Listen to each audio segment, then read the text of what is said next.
tayo. Saan yung chimney na papahiwatig na? Sa loob ng ano? Ay, di ba pag lumabas yung usok? Oh, ay parang sa may dito. Yung itim, pagka-itim.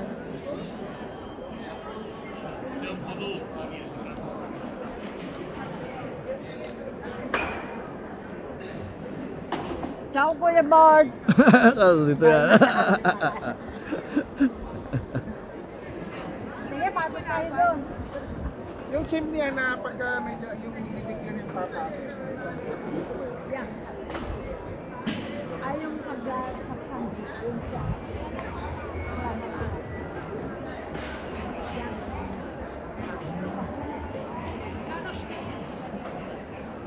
Attend sila. Kuya, sige na pa.